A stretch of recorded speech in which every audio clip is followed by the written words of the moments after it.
Hi friends, welcome to film revive. ఈరోజు మనం మాట్లాడుకున్నాం రేఖా చిత్రం. ఈ సినిమా ఎలా ఉంది, ఏంటి, ఓటీటీలో అవైలబుల్గా ఉంది చూడండి. ఇంకా ఈ సినిమా విషయాన్ని మాట్లాడే ముందు like, share, subscribe my YouTube channel. ఇంకా ఈ సినిమాలో విషయం ఏంటంటే, ఇది చూడటానికి కారణం అనసర.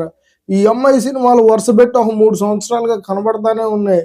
ఈ రోజు ఒకటి, ఒక వారం తర్వాత ఒకటి, 4 రోజుల తర్వాత ఒకటి, నెల రోజుల తర్వాత ఒకటి.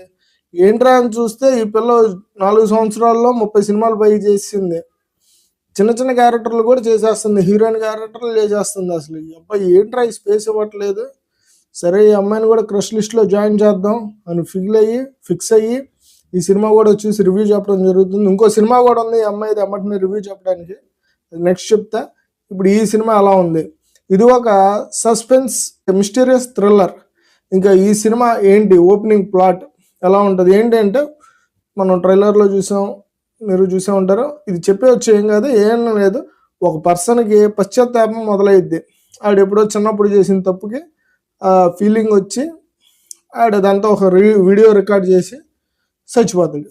చేసింది ఎప్పుడో చేశారు, చచ్చిపోతారు. ఇప్పుడు చచ్చిపోయేటప్పుడు ఆడు చెప్తాడు, ఇక్కడే ఈ దిక్కుమాలను పని చేసాం, ఇక్కడ ఒక అమ్మాయిని చంపేశాం, ఎవరో అమ్మాయి, ఎందుకు చంపేశారు, రీజన్ ఏంటి, అసలు ఇప్పుడు జరిగే ఒక 40 సంవత్సరాల క్రితం చంపిన అమ్మాయికి ఇప్పుడు శిక్ష వేస్తే వాళ్ళకి ఎలాంటి శిక్షలు వేయచ్చు, అసలు వాళ్ళు దొరుకుతారా, 40 ఏళ్ళ క్రితం చంపిన వాళ్ళు ఇప్పుడు ఇన్వెస్టిగేషన్ చేసి దొరుకుతారా అనేది కథ.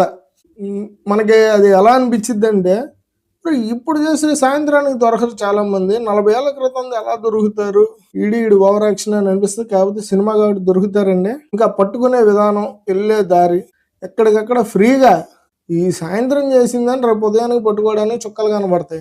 అట్లాంటిది 40 ఏళ్ళ క్రితంది. వీళ్ళు వెళ్ళే విధానం కానీ అన్నీ, వీళ్ళు వెళ్తూ ఉంటే అవి వస్తూ ఉంటాయి, వీళ్ళు వెళ్తూ ఉంటే అవి వస్తూ ఉంటాయి. అసలు అంటే హోల్డింగ్ ఉండదు మనకి. ఇక్కడ దొరకదేమో, ఇక్కడ ఇబ్బంది పడతాడేమో, అదేం ఉండదండి. వెళ్తూ ఉంటారు, మధ్య మధ్యలో జనాల్ని చంపుతూ ఉంటారు. ఆ ఓపెనింగ్ ఆడే చెప్పేస్తాడు ఎవడెవడు చేసాడు అన్నది. సో వాళ్ళందరూ భయపడతా ఉంటారు. అందులో కొంతమంది అసలు ఆ న్యూసే చూడరు. 40 ఏళ్ళ క్రితం ఈడు ఎక్కడ ఉన్నాడో, వాళ్ళు ఎక్కడ ఉన్నారో తెలియదు. ఆడు చెప్పిన విషయం కూడా కొంతమందికి తెలియదు, అదే ఆ పార్టిసిపేట్ అయిన వాళ్ళు కూడా. సో ఆ సిచ్యువేషన్ తెలియక వాళ్ళందరూ పట్టించుకోకుండా వదిలేయడం, వాళ్ళ దగ్గర పోలీసులకు వెళ్ళటం, ఈ లోపు వాళ్ళని చంపేయడం, ఇలాంటి వెళ్తూ ఉంటే ఫైనల్గా యాజ్ యూజువల్ ఇక్కడ జరిగిద్ది, చంపేస్తారు, అయిపోయింది, పోలీసులు పట్టుకుంటారు, శిక్ష పడిద్ది. ఇది తీసుకెళ్లే విధానం ఎంత బాగుంటుంది అంటే, అబ్బాయి అదేం పెద్ద గొప్పగా ఉండదండి, మీకు చాలా బోర్ కొట్టిద్ది. ఈ సినిమా మొత్తంలో ఏదన్నా గొప్పగా ఏదన్నా ఉందంటే 40 years బ్యాక్ ఉన్న ఒక ఫ్లాష్ బ్యాక్ సీన్ వచ్చింది. విలన్ ఇంట్రడక్షన్స్, లేడీ విలన్లను ఉంటారు అందులో. ఓకే, ఆ ఇంట్రడక్షన్ సీను కానీ ఆ ఎక్స్ప్లెనేషను, వాళ్ళు అప్పుడు ఆ టైంలో చేసిన పని, ఆవిడ క్యారెక్టర్ని చూపించే విధానం అదిరిపోద్ది. ఇంకా అంత గొప్ప విషయం తీసుకెళ్తూ ఉంటారు. మనకు అనిపించింది అసలు ఇంత సోది ఎలా చెప్తారా. నేను స్కిప్ కూడా చేయకుండా చూశానండి. అసలు ఇంత సోదిని నేను అలా చూశాను రా అనే ఫీలింగ్ కూడా నాకు కూడా కలిగింది, మీకు కూడా కలిగిద్ది చూస్తే. చూడండి, సినిమా మొత్తంలో ఏదన్నా ఉందంటే వీళ్ళని ఇంకా ఈ అమ్మాయి కోసం చూసాం.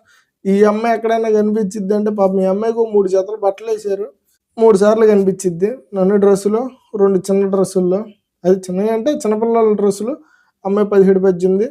ఇంకా అది చెప్పే ప్లాట్ ఇదంతా ఇంకా యాజ్ యూజువల్. ఎంత వీలు కుదిరినంత దరిద్రం అంత చేయొచ్చు. దరిద్రం కాదు, సారీ తప్పుగా అనకూడదు, కాకపోతే అది ఇంకంతే. పాపం మళ్ళీ అలానే అనుకున్నారు, అది అలానే అయ్యిద్ది. ఫైనల్గా దీనికి రేటింగ్ ఏం లేవండి, మీరు చూడండి. అమ్మాయి కోసం చూద్దాం అనుకున్న వాళ్ళకి అమ్మాయి కనపడితే అదే కొంచెం బాధగా ఉంది. థ్యాంక్స్ ఫర్ వాచింగ్ అండి.